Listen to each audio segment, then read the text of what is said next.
NANI?!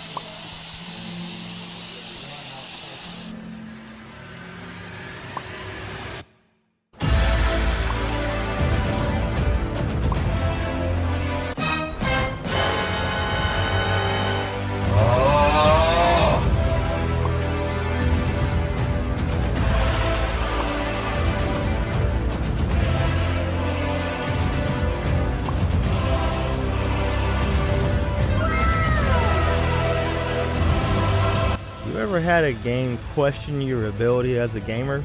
Made you question if all the times you whooped some ass in a fighting game meant jack shit?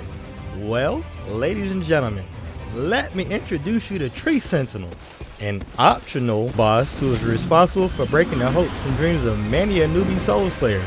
Okay, okay, sir, I'm sorry, sir! I didn't know I was in the wrong hood. I kinda took a long break from Elden Ring and reflected on my life a little because of him. He even made me change my entire character to fit the occasion.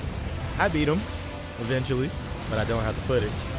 Kinda made me rage quit YouTube for like a month. But I came back, played off camera for a bit.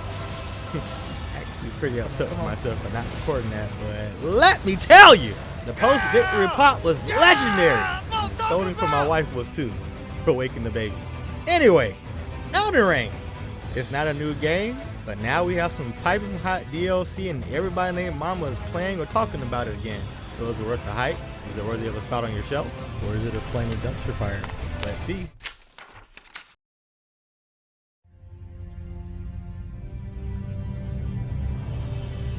Not even 5 minutes into this game, From Software slaps you in the mouth with this gorgeous view. This definitely sets the tone for the orgasmic graphical experience you will be getting throughout your playthrough. From Software has created an atmosphere in the lands between that utterly captivates you and draws out the inner explorer in you.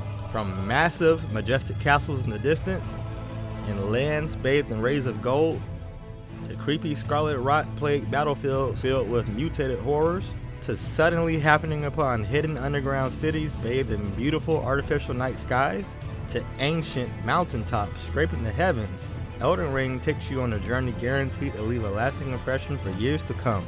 If you're a lover of graphics and video games like me, you will find yourself in awe quite a bit in this game. So jump on in here, get tarnished, and journey through the lands between for yourself.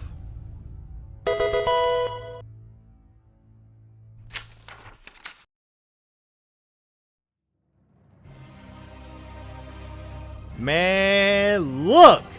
You don't know suffering. You don't know anger until you've seen this punk ass screen over and over and over. Did I say over? No? Okay, here. And over! Again! This game has brought out a side of me I didn't even know existed. Quite possibly the hardest game I've ever forced myself to get through. Yeah, I guess I'm kind of a masochist in that way.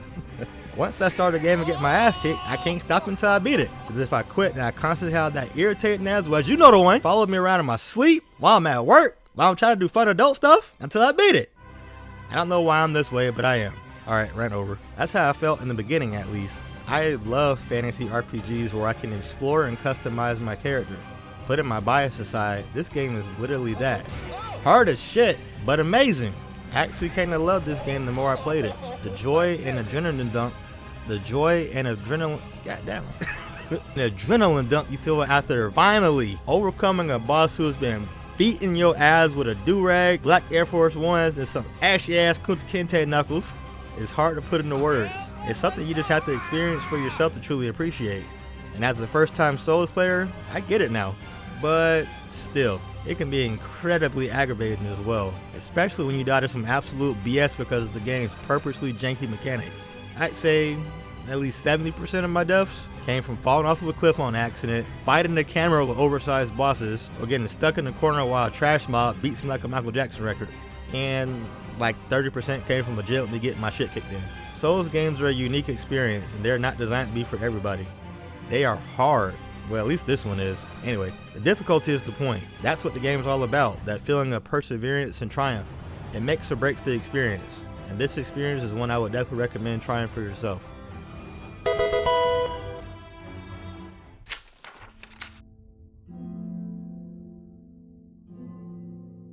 For all the well-deserved praise Elden Ring receives, it's not free from flaws. While they are rare, this game still has occasional issues with random crashes in the game server that force you back to the login menu, especially since the Shadow of the Erdtree DLC dropped. Thankfully, Elden Ring uses autosave features, so if a crash occurs, don't sweat it. You'll just reload exactly where you were right before the game crashed. And believe me, this alone would have made me send this game straight to jail if it crashed right in the middle of a dungeon crawl where I haven't touched Grace or one of America's statues in 30 minutes and have no healing flash left. Anyway, Elden Ring's performance is almost always optimal, and you expiring Elden Lord shouldn't have many issues with frame drops or maintaining a steady 60 frames per second your entire experience. Tarnished using the PC version of the game may find some frame drops and some performance issues according to some early DLC reviews, but my entire playthrough was done on PS5, so I wouldn't know anything about that. Loading screens are almost non-existent unless you die, fast travel, or log into the game for the first time. And while it isn't instantaneous, you normally won't have to wait for more than 5 seconds to get back in there and die again. And believe me, you'll be doing plenty of that. I blame all this on America. You suck, lady.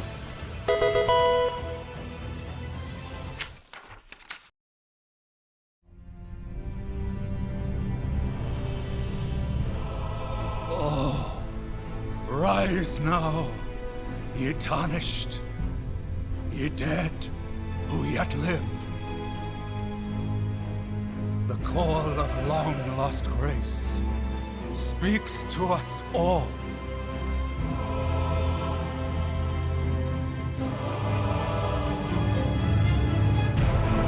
Horalu, chieftain of the Badlands, the ever-brilliant Gold Mask. Fear, the deathbed companion. The loathsome dung-eater. And Sir Gideon Othmere, the all-knowing. How long is this video? Man, I can't even begin to explain to you how finely crafted and masterfully done this story is. But he can. This tiny section in this short review is not enough time to truly convey to you how grand this story truly is. On the surface, Elden Ring's story seems pretty simple and straightforward. You are a tarnished of no renown who is beckoned back to the Lands Between by Queen Marika the Eternal, the god of the Lands Between, who broke the Elden Ring and then disappeared. Then a demigod got murdered, and the other demigod, who are all her children, lost their minds and went to war for the remaining pieces of that ring. Oh, and she wants you to go fight her literal god children and run their pockets. Your goal is to whoop some ass, claim their great runes, then turn into the shiny tree and become Elden Lord. Sounds simple, right? Wrong! Why did Queen Marika break the Elden Ring? What is the Elden Ring? Why did Marika disappear? How were they able to kill a demigod in a land where death no longer exists? Why is this guy disrespecting me when I just met him? What's a tree sentinel, and why didn't the game tell me I was in the wrong hood? These are all questions one might ask themselves. In my opinion, this game suffers some from the open world story curse. While it's true that you can go wherever you want at any time and pursue whichever demigod or boss of your choosing, it's possible you can take out bosses at the wrong time and lock yourself out of valuable side missions. As you play, you will uncover a family more dysfunctional than the Lannisters, nasty too. Encounter some side quests so well crafted you'll wonder why they were optional and not in the main quest, witness unimaginable horrors of war that are not as one-sided as they seem, and have your initial questions about Queen Marika and the Erdtree answered, only for the game to take you further down a rabbit hole and give you questions to those questions. When you're done here, I strongly urge you to go and check out some Elden Ring lore videos from creators like B-K-Dubya, and go see for yourself just how much you truly miss in your playthrough.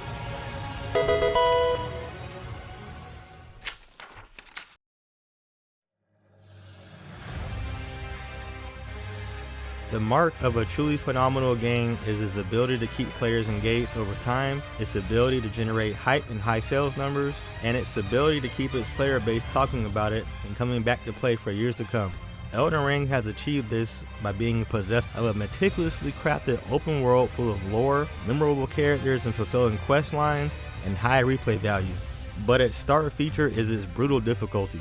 There is a lot of discourse in the Elden Ring community on this topic alone, with many players complaining about the game being too hard and others saying you just need to get good. Souls games are known for their brutal difficulty, and I am among the voices advocating for difficulty to stay the same. The difficulty is an integral part of the experience. Yes, you will suffer. You will get pissed off. Yes, Souls games might bring out a side of you that you didn't know you had. But the payoff when you finally overcome the enemy who's been kicking your face in over and over again is a dopamine hit like no other. It makes the struggle worth it. And by the way, Elden Ring is set to be the easiest of all the Souls games. I have seen this screen and heard this sound more times than I care to count. I have turned into the Hulk on several occasions. I've rage quit. I've been scolded by my wife for, let's say, colorful language. And I've even accidentally woken my son at the uncontainable pop-offs. And yet, I was still able to conquer the Elden Beast and become Elden Lord. And I was still able to conquer Promised Consort Radon just fine. Okay, I died almost 100 times, but so what? I still did it. Elden Ring is difficult, but it's not impossible to beat. This game gives you plenty of ways to achieve victory. You can summon other players to your world to help you. You can use spirit ashes to have an in-game companion help you fight. You can even use magic builds and attack from a distance the entire fight. You can even look up completely broken builds and absolutely wreck bosses in seconds if you wanted to. Or you can be like the veteran of Souls players, go into fights with no summons, no help, no magic, just straight up box until you win and die 1,000 times. My strategy was usually dying over and over again against bosses until I learned the first phase. Then once the second phase started, I used the summon to help me close out the match. I very much so enjoyed my experience with the game, despite the difficulty. There are several ways to play this game, and don't let anybody, including many of the toxic members of this community, guilt you into playing a certain way. It's your experience, and you should play how you wish. Difficulty aside, Elden Ring is also loved because of its attention to detail and lore. Each area of the game has its own story and lore associated with it. Why is Kayla the red horrorscape with monstrous birds, dog monsters, annoying little shit insects that shoot homing spines at you? Because this happened. Why is this area land of shadow covered in gravestones and barren? Because this happened. What isn't directly explained to you in cutscenes and NPC dialogue is tucked away in item descriptions and remembrances earned from boss fights.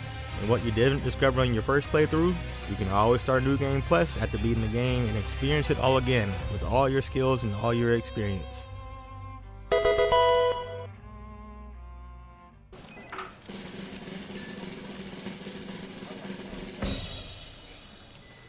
This game won Game of the Year 2022 for a reason. Easy recommend. This is Detective B signing out. Case closed.